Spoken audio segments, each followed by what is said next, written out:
안녕하세요. 연세 류마내과 류마티스 내과 전문의 김대식. 저는 이지은입니다. 이번 영상의 주제는 피부 증상과 관련 관절 통증 연관이 있을까요? 입니다.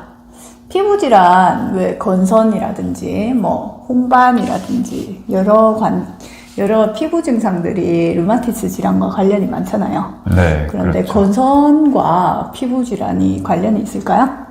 네, 건선은 이제 피부 질환 중에 대표적인 이제 자가면역 질환 중에 일종입니다. 대부분 이제 피부과에서 진단을 받고 치료를 받으시는 분들이 많은데, 문제는 이 건선이 있으신 분들 중에서 일부는 건선 관절염이 진행이 됩니다. 다 그런 건 아니겠지만은 이게 피부 증상하고 관절 통증하고 연관성이 있을 수가 있는 거거든요. 몇 %인가요?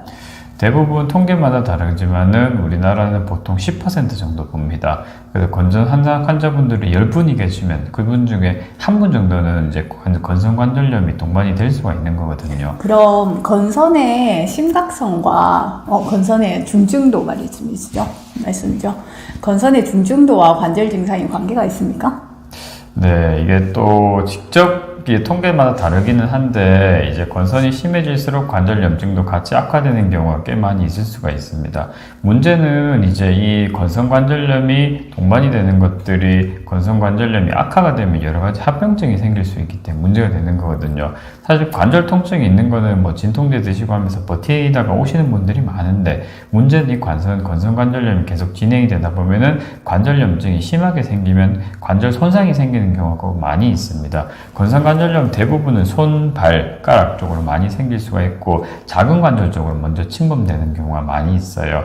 문제는 이렇게 손, 발가락이 붓고 아픈 것들이 반복이 되다 보면은 보통 손, 발가락 끝이 변형이 생깁니다. 뼈가 점점 삭으면서 관절 손상이 생기는 경우가 있을 수가 있고, 문제는 이게 건선이 있으신 분들이 건선 관절염을 초기에 진단받으신 분들이 그렇게 많지가 않아요.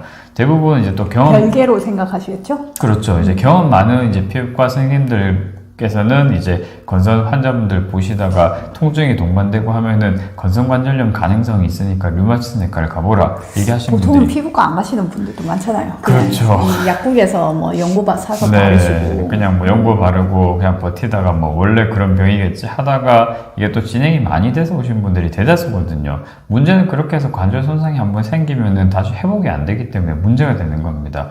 또 건선 관절염은 이제 중증도에 따라서 심해지면은 이게 관절 변형이 굉장히 심하게 오는 경우가 많이 있거든요. 그래서 나중에는 이게 일상생활이 힘들어지고 장애가 남는 경우가 꽤 있기 때문에 역시 조개 조절하는 것들이 굉장히 중요합니다. 약을 쓰면 좋아지나요? 좋아질 수 있습니다. 사실 예전에는 또 이게 좋은 약들이 별로 없었기 때문에 대부분 진단받고 몇 년 지나면 다 관절 변형이 생기고 손상이 생기시는 분들이 많았는데, 요즘은 치료하기 굉장히 좋거든요. 그렇기 때문에 결국 이게 진통제 드시고 그런 게 중요한 게 아니라 결국 면역 기능이 너무 과도해지면서 염증이 생기는 거기 때문에 과도해진 면역 반응을 조절하는 것들이 가장 중요합니다. 그럼 건선관절염에 약제를 쓰게 되면 관절염은 좋아지시겠는데 건선도 좋아지나요?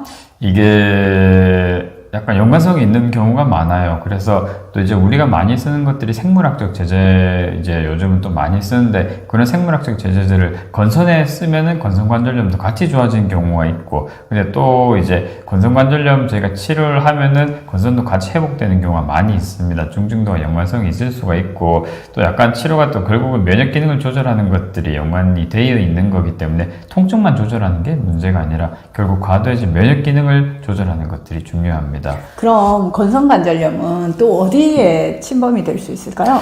이게 보통 이제 손, 발가락 관절이 붓고 아프다 이런 것들이 있는데, 또 문제는 이게 건선 관절염이 동반이 되면 소세지 발가락이라 보통 부르는데 손발가락염이 생길 수가 있어요. 관절은 이제 마디마디가 붓고 아픈 건데, 이런 건선관절염이 있으신 분들은 손발가락염이 생기면 소세지 손가락이라고 해서 손가락 전체가 똥똥하게 붓는 경우가 있거든요. 발가락도 비슷하게 오는 경우가 많이 있습니다.